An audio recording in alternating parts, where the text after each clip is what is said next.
10 سال قبل میری سگی بہن نے پردیس میں ڈیرا ڈالا تھا۔ فیملی امیگریشن پر وہ بماشور کینیڈا چلی گئی تھی۔ اس کی شادی میں نے خود کی تھی۔ والد گزر چکے تھے، اماں کی طبیعت ناساز رہا کرتی تھی۔ وہ گردوں کی مریض تھیں، گردے نکارہ ہو چکے تھے، ڈائلسس ہوا کرتے۔ میں الیکشن گروپ میں بطور نیٹ ورک انجینئر نوکری کرتا تھا۔ بچپن سے ہی میری اور اس کی قربت تھی۔ اماں پریشان رہا کرتی کہ اس کے ہاتھ میری ایجاد میں ہی پیلے ہو جائیں تو چین نصیب ہو۔ اماں نے حالت بیماری میں ہی رشتے دیکھنا شروع کر دیے۔ ایک دن میں نوکری سے گھر پہنچا تو اماں سنجیدہ بیٹھی تھیں۔ مجھے پاس بلا کر کہا، تو ایسا کر، صبح کی چھٹی لے لے اور لاہور اندرون موچی دروازے اپنی بیگم کے ساتھ چلا جا۔ کسی نے مجھے ایک شریف فیملی کا بتایا ہے، لڑکا اور اس کا گھر وغیرہ دیکھا، شاید تجھے اچھا لگ جائے۔ بہن مجھ سے 2 سال چھوٹی تھی اور والد گزر جانے کے بعد میں ہی اس کا بھائی بھی تھا اور والد بھی۔ اماں کا دل رکھنے کو میں اگلی صبح اکیلا چل دیا۔ موچی دروازے کی تنگ و تاریک گلیوں سے گزرتا بالآخر ایسے مکان میں داخل ہوا جو انتہائی تنگ تھا۔ اندرون لاہور کا نقشہ آپ جانتے ہی ہوں گے۔ مکان کی حالت بہت خستہ تھی۔ یہ شاید 2 مرلے کا 4 منزلہ مکان تھا، ایسے جیسے کوئی ٹاور ہو۔ پہلی نظر میں گھر میں داخل ہوتے ہی میں نے فیصلہ کر لیا کہ یہاں اپنی بہن کہاں بھیجنی ہے۔ دل میں اس رشتے کو مسترد کر دیا تھا۔ گھر میں صرف اماں تھی۔ اماں بہت نفیس خاتون معلوم ہوئی۔ انہوں نے خود ہی چائے کا انتظام کیا۔ ان کا ایک ہی اکلوتا بیٹا تھا جس کو دیکھنے میں یہاں پہنچا تھا۔ اب چونکہ میں دل میں فیصلہ کر چکا تھا کہ یہاں رشتہ کرنا ممکن نہیں، اس لیے میں چپ چاپ بیٹھا تھا۔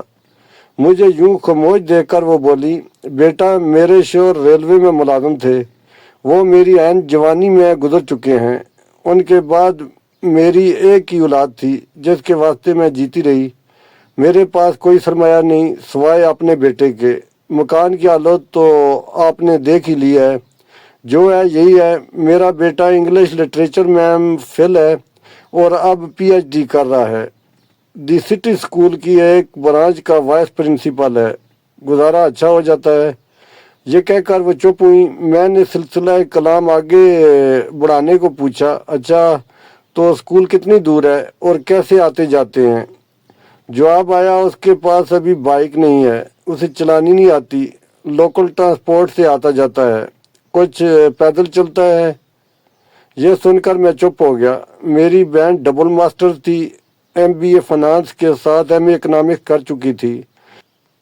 میں سوچ رہا تھا کہ ان کو کیا جواب دوں اور یہاں سے چلوں۔ اتنے میں وہ لڑکا گھر آ گیا۔ یہ دبلا پتلا سا گورا چٹا نوجوان تھا، لگتا تھا جیسے کشمیری ہو۔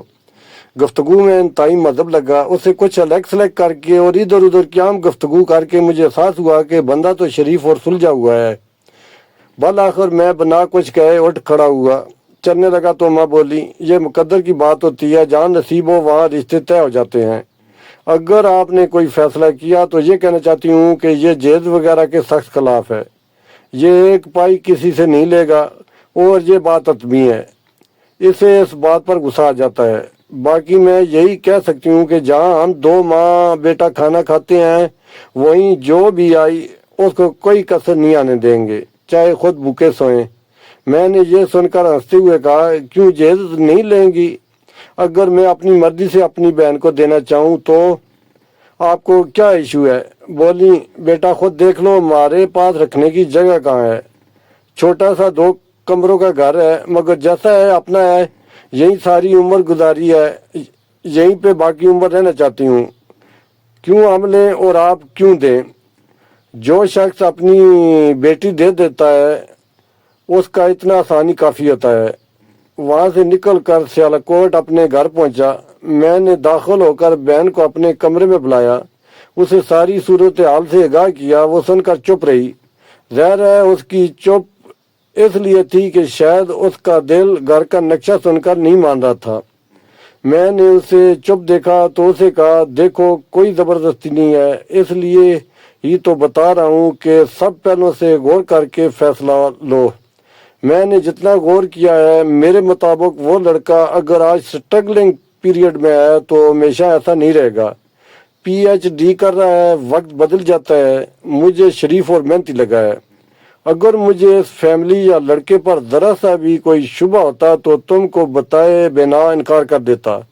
وہ ساری بات سن کر چلی گئی۔ اگلی شام اس نے مجھے کہا، بھائی جیسے تم کو ٹھیک لگے، جو تمہارا فیصلہ ہوگا مجھے منظور ہے۔